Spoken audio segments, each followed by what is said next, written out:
হরে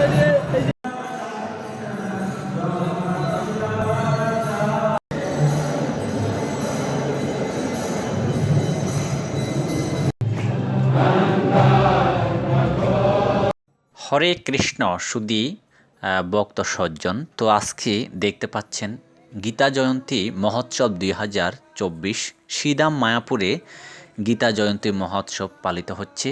matchless gift shop, এটা হচ্ছে মায়াপুরে এত সুন্দর একটা ডিজাইন করা হয়েছে, যেখানে গীতা সারি সারিভাবে সাজসজ্জায় সজ্জিত করা হয়েছে। এ হচ্ছে গীতা প্যান্ডেল, অর্থাৎ শ্রীধাম মায়াপুরে গীতা ভবনের পক্ষ থেকে এই প্যান্ডেলের আয়োজন করা হয়।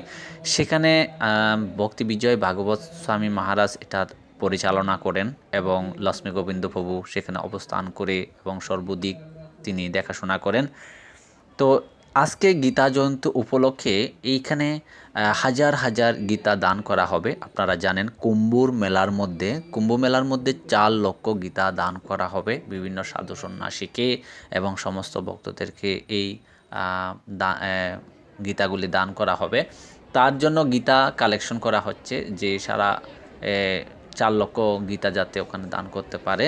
ভক্তি পুরুষোত্তম স্বামী মহারাজ গীতা জয়ন্তী উপলক্ষে 5 দিন ব্যাপী গীতা সপ্তাহ পারায়ণ করা হয়েছে। তো আজকে এই অবস্থায় এই হাজার হাজার ভক্ত গীতা পারায়ণ করছেন এবং এই গীতা পারায়ণ উপলক্ষকে কেন্দ্র করে সমস্ত ভক্তরা এখানে সমবেত হয়েছে। তো আপনারা দেখতে পাচ্ছেন এই গীতা যজ্ঞে, গীতা পারায়ণ যজ্ঞে যারা গীতা দান করবেন বা অংশগ্রহণ করেছেন সকলেই কিন্তু এখানে গীতা দান করতে পারবেন, গীতা পারায়ণ করতে পারবেন এবং গীতা পড়ে সকলের জন্য একটা করে গীতা দেওয়া হয়েছে এবং সেই গীতা তারা পারায়ণ করবেন এবং পরিশেষে গীতা যজ্ঞ করা হবে। অর্থাৎ যজ্ঞ মানে হচ্ছে এখানে অগ্নিহোত্র যজ্ঞ করা হবে। সেখানে কি করা হবে, সকলে আহুতি দেবে। তো আপনারা দেখতে পাচ্ছেন আহুতি দেওয়ার জন্য যে প্লেট সারিবদ্ধভাবে সাজানো হয়েছে, আমাদের প্রধান পুরোহিত এখানে অবস্থান করছেন, যিনি গুরুকুলের এবং মায়াপুরের প্রধান পুরোহিত্য করেন সবসময়। তাকে আপনারা সকলে চেনেন। এ হচ্ছে যজ্ঞবেদী এবং এই যজ্ঞবেদীর মধ্যে সকলে আহুতি দেওয়ার সুযোগ পাবেন।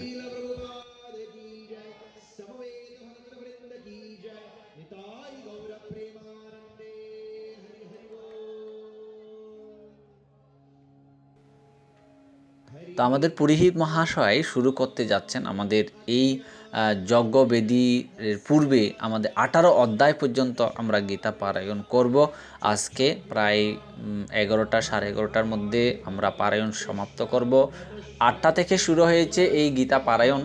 তো যদিও বা আমাদের আশপাশে মানে খুবই কুয়াশাচ্ছন্ন, কিন্তু ভক্তরা সেখানে ভোর 4টা থেকে ভোর 3:30 4টা থেকে সমবেত হয়েছে। তো এই যে দেখতে পাচ্ছেন আমাদের এই যে প্যান্ডেল করা হয়েছে, হাজার হাজার ভক্ত একই সাথে একই টাইমে গীতা পারায়ণ করা হচ্ছে। বিশ্ব শান্তি এবং সমস্ত ব্যক্তিদের মঙ্গল কামনার্থ সমস্ত জীবের মঙ্গলের গীতা পারায়ণ করা হয়।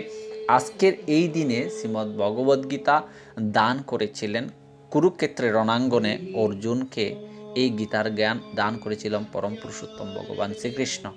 অর্থাৎ এই জ্ঞান আজকে থেকে শুরু হয়। তো আমাদের এর থেকে শিক্ষা হচ্ছে যে আমরা আজকে থেকে যে গীতা পারায়ণ করব, যারা কখনো গীতা পড়ে না তাদের উচিত হচ্ছে একটা এই আজকের এই বিশেষ তিথিতে গীতা অধ্যয়ন করা, গীতা পারায়ণ করে এবং অন্যজনকে সেই গীতা পারায়ণ করার জন্য দান করা এবং সর্বোপরি এই গীতাময় জীবন ধারণ করা। তো এই যে গীতার জ্ঞান অর্জুনকে দিয়েছিল, সেই জ্ঞান যাতে আমাদের মধ্যেও প্রবাহিত হয়, তার মধ্যে দিয়ে আমরা এই গীতার জ্ঞান অর্জন করব।